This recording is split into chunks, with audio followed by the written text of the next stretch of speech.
sons têm frequências diferentes. Existem sons mais graves e sons mais agudos. E os animais têm capacidades diferentes de escutar esses sons. Olha só, a gente consegue ouvir de 20 a 20 mil Hz. E o elefante, com aquele tamanho todo, ouve menos da metade, entendeu? O mínimo que o elefante consegue ouvir é um som de 20 Hz e o máximo 10 mil Hz. Já um pássaro, o mínimo é de 100 e o máximo de 15 mil Hz. E o morcego, que é impressionante, consegue ouvir sons de 20 até 160 mil Hz. Sons extremamente agudos. Nossa, que interessante. Por isso que tem coisas que a gente nem percebe e irritam tantos animais. Exatamente. Deve ter alguns sons que a gente nem ouve e que para eles deve ser super barulhento, né? Como esse apito, por exemplo, né? A gente não ouve quase nada porque ele emite um som muito agudo, de mais de 20 mil Hz. Agora o cachorro, em compensação, olha só. Viu? Ele começa a latir, fica todo excitado.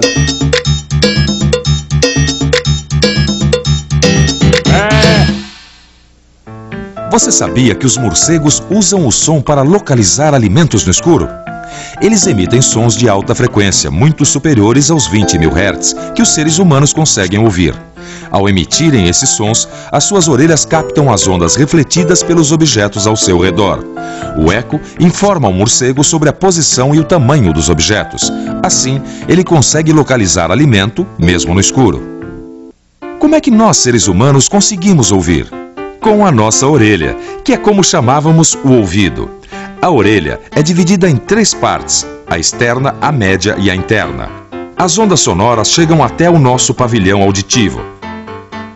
Daí, elas entram pelo ducto auditivo externo e chegam até o tímpano, que é essa membrana.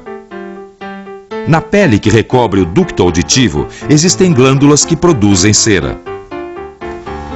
A cera serve para proteger. Ajuda a reter partículas de pó, sujeira ou micro-organismos que podem causar infecções nos ouvidos. Quando limpamos a orelha externa, devemos limpar só o pavilhão auditivo. Se colocarmos a haste flexível dentro do ducto auditivo, ela poderá empurrar a cera e vai dificultar a audição.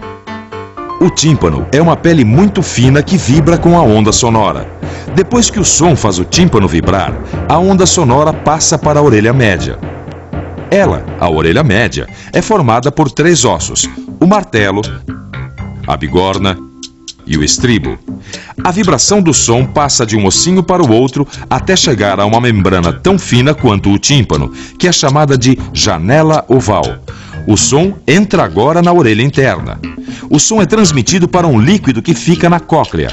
No interior dessa cóclea, existe um feixe de neurônios que são as células nervosas com capacidade de transformar as vibrações do som em impulsos nervosos.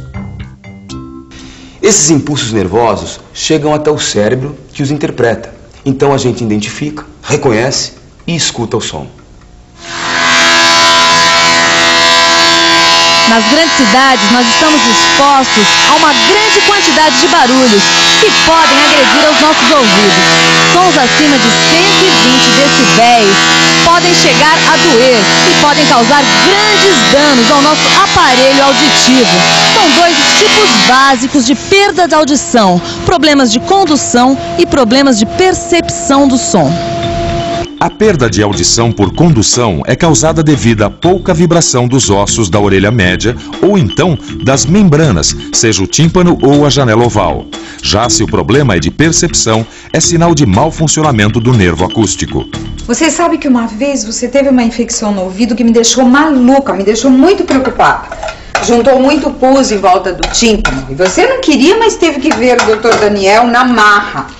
Eu tenho problema de ouvido, mãe, essa eu não sabia. Não, filho, felizmente você sarou logo.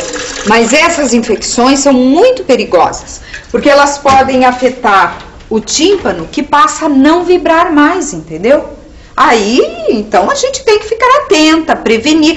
Aliás, prevenir é melhor do que remediar. Por isso, deixa eu dar uma olhadinha nessa orelha. É, sim, senhor. Higiene é muito bom para evitar infecções. É, só que eu passei cotonete ontem, não precisa. É, mas todo cuidado é pouco, viu? Sabe o que eu ouvi também? Que as pessoas que vivem num ambiente muito barulhento têm maiores chances de ter, infarto, distúrbios psicológicos, insônia e nervosismo. Pois eu tenho certeza disso, porque eu mesma fico louquinha para estraçalhar alguém quando uns e outros resolvem dar um show de não sei quantos decibéis dentro da minha casa. Preciso ouvir som tão alto, Renato? Xiii, sobrou pra mim, né? Tava demorando. Olha, mãe, vou te dizer uma coisa. Quando a minha banda for super famosa, assim, estiver no auge, ganhando milhões, você ainda vai se arrepender desses sermões, viu? Está bem. Por enquanto, você tratem de estudar tudo que se aprendeu hoje. Vamos à revisão. E atenção, se liga aí que é hora da revisão. Na nossa teleaula de hoje, você aprendeu que o som é resultado da propagação das ondas sonoras no ar, nos líquidos e nos sólidos. Ficou sabendo como é que os seres humanos conseguem emitir os sons? O ar vibra nas pregas vocais da garganta e o som sai pela boca. Você viu também como é que o ser humano faz para ouvir?